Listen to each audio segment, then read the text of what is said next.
할렐루야. 오늘도 말씀을 깨닫는 지혜와 응답받는 기도의 은총이 우리에게 넘치게 될 줄로 믿습니다.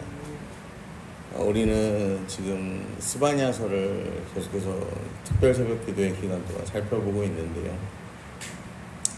어제 우리 스바냐 2장을 보면서 겸손한 자, 율법과 규례를 지키는 자, 이런 사람을 아나우라고 했죠.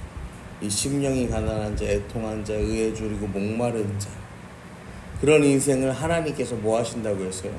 지켜보시고 보호해 주신다고 약속을 하셨단 말이에요. 여러분, 그렇게 사는 인생을 하나님께서 지키시고 보호해 주신다고 하나님이 약속하셨어요. 그러면요, 최소한 그렇게 살려고 뭐가 있어야 돼요? 몸부림이라도 쳐야 될 거 아니에요.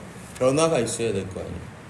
그런데 오늘 1절 말씀을 보면요, 그런 하나님의 말씀이 선포됐지만 하나도 변하지 않는 이 모습을 우리는 보게 됩니다. 여러분, 머리로 아는 것과 이걸 실천하는 것, 이건 달라요. 우리도 아는 데서 끝나는 신앙이 아니라 행하는 신앙인으로 이 변화되기를 결단하는 오늘 되시기를 축복합니다. 오늘 말씀 1절입니다. 패역하고 더러운 곳 포악한 그 성읍이 화 있을진저. 패역하고 더러운 곳 포악한 그 성읍이 화 있을진저. 패역하다, 하나님을 향해 반역하고 이 포악한 그 성읍, 뭐 우상 숭배도 하고 그 다음에 사람을 함부로 대하는, 그러니까 지금 이 하나님께서 저주하시는 이 심판, 이 성이 있는데, 이 성이 어떤 성이냐면은 하나님도 인정하지 않고 하나님께는 패역하고 사람에게는 뭐예요? 포악한 성이에요. 아주 이 악독하죠. 그래서 2절에 그가 명령을 듣지 아니하며 교훈을 받지 아니하며 여호와를 의뢰하지 아니하며 자기 하나님에게 가까이 나아가지 아니하였도다. 여러분, 반대로 말하면은 명령을 들은 성읍, 교훈 받은 성읍, 여호와를 의뢰하는 성읍, 하나님께 나아가는 성읍. 그런데 그걸 안 하는 거야. 명령을 듣지 않고 교훈도 받지 않고 여호와를 의뢰하지도 않고 하나님께 나아가지도 않아. 여러분, 이 성이 어디입니까? 예루살렘이죠. 예루살렘이 왜 이렇게 되었습니까? 명령을 듣지 않으니까, 교훈을 받지 않으니까, 하나님을 의뢰하지 않으니까, 하나님으로부터 멀어지니까. 여러분, 없어서 몰라서가 아니에요. 머리에는 있는데 삶으로는 살아내지 못하는 거예요. 듣고 싶지 않으니까, 실행하지 않으니까, 하나님 뜻대로 살고 싶지 않으니까, 자기가 원하는 대로, 자기 소견에 옳은 대로 살아간 결과죠.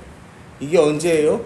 히스기야 시대 이후에 그 아들 이 므낫세, 그리고 그 아들 이 아몬, 이 요시야의 아버지 시대의 이야기인 거죠. 그래서 3절에 그 가운데 방백들은 부르짖는 사자요, 재판장들은 이튿날까지 남겨두는 곳이 없는 저녁일이요. 이 나라를 다스리는 방백들은 부르짖는 사자래요. 그 다음에 재판장은 뭐래요? 이튿날까지 남겨두는 게 없는 저녁일이래요. 그러니까 지금 이 시대의 사회상이 어땠냐면요, 이 관리들은 부정부패가 너무 심한 거야. 그 다음에 재판장들은 뭐예요? 이 이튿날까지 남겨두는 게 없대잖아. 그러니까 이 자기 욕심과 자기의 사익을 채우기 위해서 이 재판을 하는 재판장들로 가득 찬 시대상이었던 거죠. 거기다가 4절 보시면 그 선지자들은 경솔하고 간사한 사람들이요, 그 제사장들은 성소를 더럽히고 율법을 범하였도다. 경솔하고 간사해요. 그 다음에 제사장들은 성소를 더럽히고 율법을 범해요. 성소가 우상으로 가득 차는 거죠. 성전이 인간의 욕망을 채우는 장소가 된 거죠. 선지자들도 간사하다는 게 뭐냐면요, 자기 욕심을 채운다는 거예요. 그러니까 이 나라를 위해서, 정말 이 민족을 위해서 예언을 해야 되는 거예요. 하나님의 말씀을 전해야 되는 거예요. 근데 뭐 하는 거예요? 자기 배를 불리기 위해서 그런 거짓 예언들을 이제 막 하는 거죠. 자기 떡 한 덩이만 추구하는 거예요. 여러분, 우리가 4절까지 맞는데 이 시대가 어떻습니까? 하나님께서 이 은혜를 베푸시겠다고 했는데 도저히 은혜를 받을 수가 없어. 소망이 하나도 없어 보이는 시대예요. 그런데 하나님은요, 그래도요, 그 땅을 그냥 버려두지 않으세요. 하나님 한 번 더 기회 주세요. 3장 5절 보시면요. 그 가운데 계시는 여호와는 의로우사 불의를 행하지 아니하시고 아침마다 빠짐없이 자기 공의를 비추시거늘 불의한 자는 수치를 알지 못합니다. 그 가운데 계시는 여호와라고 성경은 말합니다.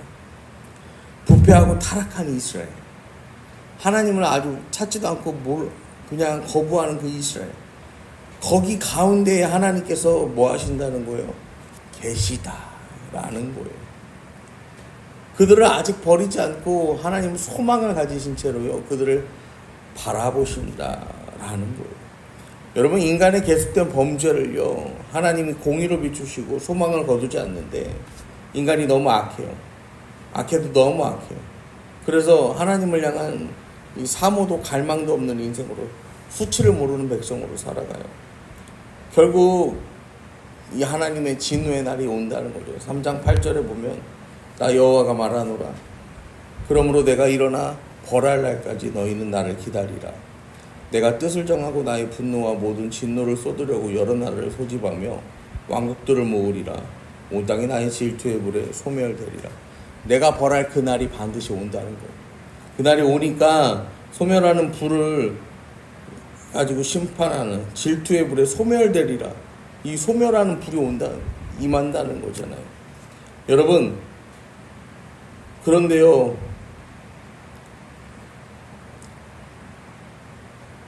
이 12절을 보시면은 내가 곤고하고 가난한 백성을 내 가운데 남겨두리니 그들의 여호와 이름을 의탁하여 보호를 받을지라. 하나님이 진노하셔서요, 진멸하시는 거야. 분노하는 불로 막 다 태워버리는 거야.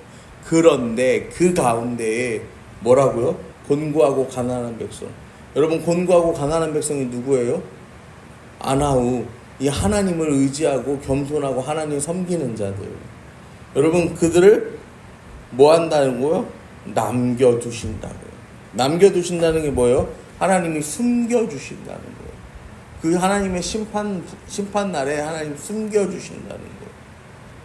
하나님께 자기들의 삶을 내어드린 자들, 하나님이 숨겨주신 자들, 여러분, 이게 구원인 거예요. 구원은요, 오늘도 아무 일 없이 평안히 사는 게 구원이 아니에요. 구원은요, 우리 죄악으로 인해서 반드시 임할 하나님의 진노가 있는데, 여러분, 그 하나님의 진노 가운데에서 우리가 숨김받는 것, 하나님이 우리를 구해 주시는 것, 구원해 주시는 것, 그것이 바로 구원입니다. 그러면서 스바냐 3장 13절 보면 이스라엘의 남은 자는 악을 행하지 아니하며 거짓을 말하지 아니하며 입에 거짓된 혀가 없으며 먹고 누울지라도 그들을 두렵게 할 자가 없으리라. 어떻게 이 13절 말씀처럼 사는 인생, 이런 인생이 있을 수 있냐는 거예요. 그래 15절을 보시면요, 여호와가 내 형벌을 제거하였고 내 원수를 쫓아냈으며 이스라엘 왕 여호와가 내 가운데 계시니 내가 다시는 화를 당할까 두려워하지 아니할 것이라. 하나님께서요, 어떻게 하시냐면 먼저 형벌을 제거하시고, 그리고 원수를 쫓아내죠. 그리고 이스라엘의 왕 되신 하나님께서 너희 가운데에 계시니 라고 성경은 말합니다. 그 가운데 계시는 여호와는 의로우사 불의를 행하지 아니하시고 아침마다 빠짐없이 자기 공의를 비추신다라고요. 우리 아까 5절에서 살펴봤잖아요. 그래서 15절에도 여호와가 내 형벌을 제거하고 원수를 쫓아내고 이스라엘 왕 여호와가 내 가운데 계시니 너는 다시는 화를 당할까 두려워하지 아니할 것이라. 하나님이 함께 계시니까 임마누엘의 하나님은 예수께서 우리와 함께 계신다는 거예요. 세상 끝날까지 함께 하신다는 거예요. 여러분, 하나님은요, 하나님의 백성, 하나님의 사람들을요, 그냥 두시지 않아요. 그들 가운데 그들과 함께 하시면서 그들의 삶을 위로하시고, 이 환난과 진로, 환난 날에 하나님 진노의 날에 그 소멸하는 불이 임하는 그 날에 하나님은 그들을 숨겨주세요. 지켜주신다라는 거예요. 그래서 우리가 마땅히 주님께 드려야 할 고백이 스바냐 3장 17절 너희 하나님 여호와가 너희 가운데 계신 그는 구원을 베푸실 전능자이시라.